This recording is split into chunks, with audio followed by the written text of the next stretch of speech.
अंधेरी रात में कोई माचिस जलाता है और उसे एक घर पर फेंक देता है। आग तेजी से दीवारों पर फैल जाती है और अंदर से एक बच्चे के रोने की आवाज गूंजती है। फिर सीन लॉस एंजल्स की एक रियल एस्टेट वकील कैटलिन पर शिफ्ट होता है, जो अभी पॉली नाम की एक महिला के लिए एक प्रो बोनो केस संभाल रही है। पॉली बताती है कि वह एक नैनी के तौर पर काम करती थी जब तक कि जिस परिवार के लिए वह काम करती थी वह कहीं और चला गया। अब उसके मकान मालिक ने अचानक उसका किराया बढ़ा दिया है, यह कहते हुए कि यह महंगाई के कारण है। कैथलीन ने उसे तसल्ली दी कि सब ठीक हो जाएगा। तभी पॉली की नजर कैथलीन पर पड़ती है और उसे पता चलता है कि कैथलीन प्रेग्नेंट है। थोड़ी देर बाद कैथलीन वहां से चली जाती है और कुछ ही दिनों बाद वो माँ बन जाती है। अब कैथलीन अपनी छोटी सी फैमिली के साथ खुश है, पति मिगेल, बड़ी बेटी ईमा और छोटी जोशी। लेकिन सच्चाई ये है कि वो सब कुछ मैनेज नहीं कर पा रही थी। दोनों बच्चे छोटे, ऊपर से काम का प्रेशर, आसपास की रोड से गाड़ियां इतनी तेज जाती थीं कि कैथलीन को बच्चों की फिक्र लगी रहती थी। पति बार बार समझाता सब ठीक है, लेकिन कैथलीन परेशान ही रहती। घर,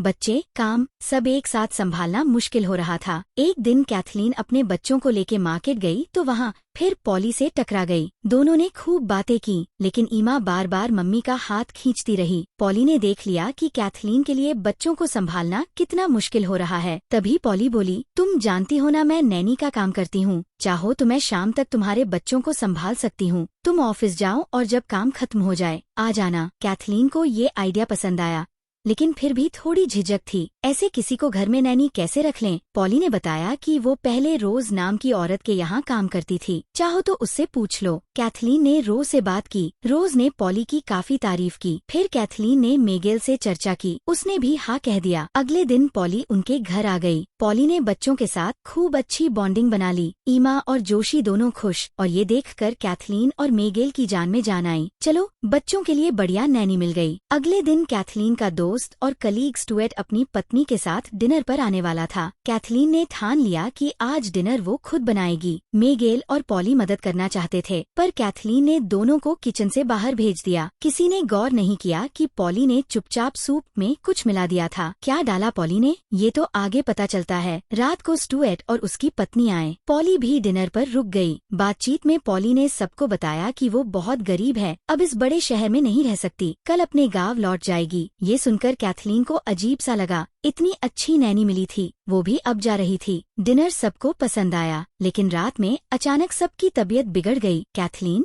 मिगेल, ईमा, जोशी सब बीमार पड़ गए। कैथलीन घबरा गई कि शायद उससे ही कोई गलती हो गई। आखिर सूप तो उसी ने बनाया था। उसे लगा वो अपने बच्चों का ठीक से ख्याल नहीं रख पा रही। वो रोने लगी। पॉली ने तसल्ली दी, मैं हूँ ना, सब ठीक हो जाएगा, चिंता मत करो। कैथलीन को महसूस हुआ कि पॉली से बेहतर नैनी उसके लिए कोई हो ही नहीं सकती। उसने फैसला किया कि पॉली को कहीं नहीं जाने देगी। उसने पॉली के लिए आउट हाउस में रुकने का इंतजाम किया। अब पॉली उनके परिवार का हिस्सा बन गई। पॉली भी मान गई। सब खुश थे, पर क्या सच में सब इतना अच्छा था जितना दिख रहा था? धीरे धीरे पॉली और ईमा की दोस्ती गहरी हो गई। लेकिन पॉली ईमा को कहने लगी, तुम्हारी मम्मी जैसी दिखती है वैसी है नहीं, वो हमेशा अपना हुक्म चलाती है, किसी की बात सुनती ही नहीं। ईमा के मन में धीरे धीरे मम्मी के खिलाफ गुस्सा बढ़ने लगा। वो कैथलीन से कहती, मुझे पॉली जैसा बनना है। कैथलीन को भी लगने लगा कि उसका पति, उसकी बेटी सब पॉली का ही साथ देते हैं। अब कैथलीन को गुस्सा आने लगा, ये कलाई नैनी उसके घर में इतना हावी कैसे हो गई? सब उसकी बात क्यों मानने लगे? अब उसे पॉली पर शक होने लगा। वो अपने पति से शिकायत करती है, ये सबको मेरे खिलाफ भड़का रही है, मेरी बेटी को मुझसे दूर कर रही है। उसके पति उसे समझाने की कोशिश करता है, ऐसा कुछ नहीं है जैसा तुम सोच रही हो, इतने दिन बाद घर में कोई नया आया है, इसलिए तुम्हें अजीब लग रहा है। तुम्हें पता है ना, ईमा बचपन से ही जिद्दी है। पॉली अगर उसे अच्छे से संभाल रही है तो तुम्हें जलन हो रही है। छोड़ो ना, वो तुम्हारी बेटी का अच्छे से ध्यान रखेगी। कैथलीन को भी लगने लगता है कि शायद ये उसकी गलतफहमी है। वक्त बीतता जाता है और पॉली धीरे धीरे पूरे परिवार के करीब आती जाती है। ईमा तो पॉली के बिना एक पल भी नहीं रह सकती। जोशी भी वैसे ही है। ये सब देखकर कैथलीन को बहुत बुरा लगता है। उसे लगता है ये नैनी उसके परिवार पे अपना हक जमाने लगी है। उसके मन में शक बैठ जाता है कि पॉली का कोई छुपा मकसद है। आखिर ये आई क्यों है? लेकिन उसके पास कोई सबूत नहीं है। समय बीतता है, न्यू ईयर आ जाता है। मिगेल सबको लेकर फायरवर्क्स दिखाने जाता है। बच्चे बहुत खुश होते हैं। सब अच्छा लगता है। पर जैसे ही घर लौटते हैं तो ईमा के कमरे से पटाखे चलने की आवाज आती है। सब दौड़े जाते हैं। कैथलीन ईमा से पूछती है, तुम्हें पटाखे किसने दिए? ईमा कुछ कह पाती इससे पहले ही पॉली बोल उठती है, सॉरी, मैंने गलती से उसे दिला दिए। मुझे लगा उसे पसंद आएगा। ये सुनकर कैथलीन का गुस्सा फूट पड़ता है। वो पॉली पर चिल्लाती है,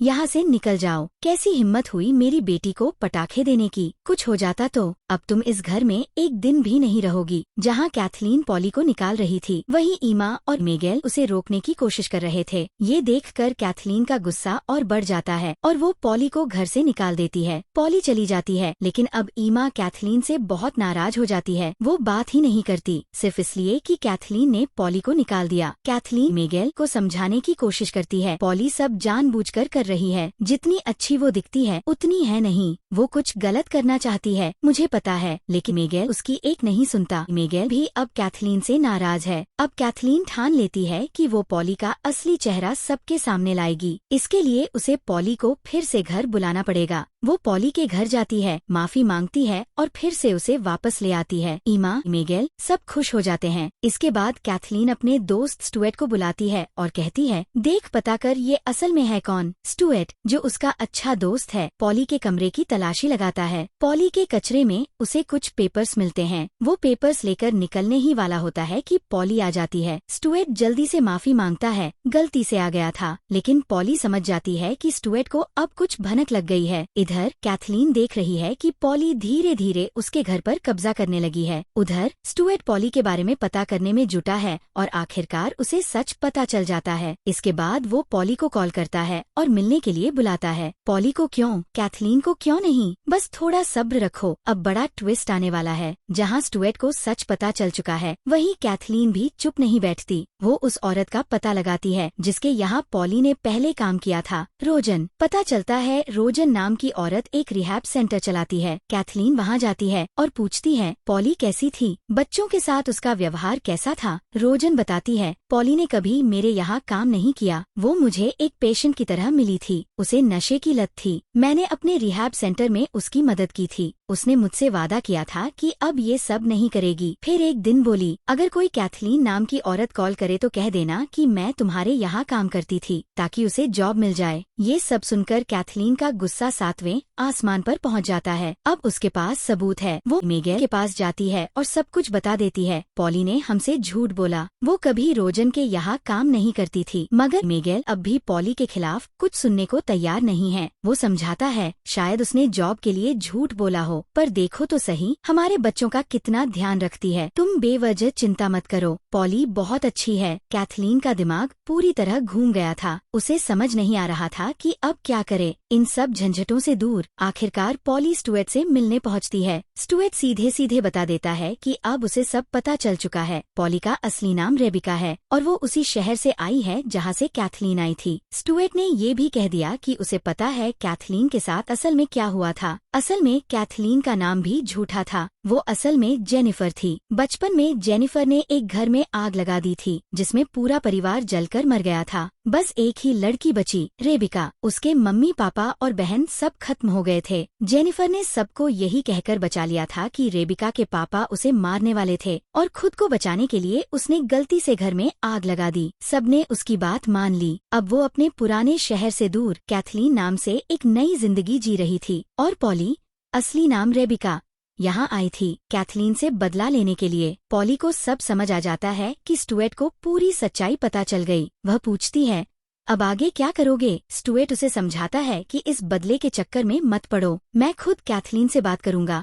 वो तुमसे माफी मांगेगी और अगर पैसे चाहिए तो पैसे भी दे देगी। बस अब यहाँ से चली जाओ। पॉली ऊपर से तो उसकी बात मानने का नाटक करती है, मगर जैसे ही मौका मिलता है स्टुअर्ट को मार डालती है और सारे सबूत भी मिटा देती है। रात को कैथलीन को पता चलता है कि स्टुअर्ट अस्पताल में है। वो समझ जाती है कि ये सब पॉली ने किया है। वो पुलिस को समझाने की बहुत कोशिश करती है कि पॉली ही कातिल है, मगर कोई उसकी बात पर यकीन नहीं करता। अब कैथलीन का गुस्सा 7वें आसमान पर है। अब वह एक पल भी पॉली को अपने घर में नहीं रखना चाहती। वो जबरदस्ती पॉली को घर से निकालने लगती है। एमा, मिकल सब उसे रोकने की कोशिश करते हैं, लेकिन कैथलीन किसी की नहीं सुनती। इसी धक्का मुक्की में एमा को चोट लग जाती है। पूरा परिवार कैथलीन के खिलाफ हो जाता है। पुलिस भी कुछ दिनों के लिए कैथलीन को उसके परिवार से अलग कर देती है। कई दिन बाद कैथलीन अपनी बेटी से मिलती है। आज एमा का बास्केटबॉल मैच है। एमा अपनी मम्मी को समझाती है कि पॉली उतनी बुरी नहीं है जितना सब सोच रहे हैं। वो बताती है कि उसे पॉली के कमरे से एक न्यूज़पेपर की हेडलाइन मिली है जिसमें लिखा था कि एक पूरा परिवार मारा गया, बस एक बेटी बची, रेबिका। एमा कहती है, देखो मम्मी, पॉली अनाथ है, इसलिए वो हमारे साथ रहना चाहती है। बेचारी एमा को क्या पता था कि उसने अपनी मम्मी के हाथ में क्या दे दिया है। ये न्यूज़पेपर देखते ही कैथलीन को सब समझ आ जाता है कि पॉली कौन है। मैच शुरू हो जाता है। मिगेल और एमा बास्केटबॉल खेल रहे हैं और कैथलीन घर लौट आती है। घर में इस वक्त सिर्फ पॉली और जोसी हैं। कैथलीन पॉली से माफी मांगती है। वो कहती है, तुम्हारे पापा मुझे मारने की कोशिश कर रहे थे, मैं और क्या कर सकती थी। लेकिन पॉली को उसकी बातों पर रत्ती भर भी भरोसा नहीं है। उसे तो सिर्फ बदला चाहिए। पॉली बोलती है, तुम्हें क्या लगता है मैं तुम्हारे परिवार को छोड़ दूंगी? एक एक करके सबको मारूंगी और सबसे पहले तुम्हें मारूंगी। इतना कहते ही वो कैथलीन पर हमला कर देती है। किसी तरह कैथलीन उसे धक्का देती है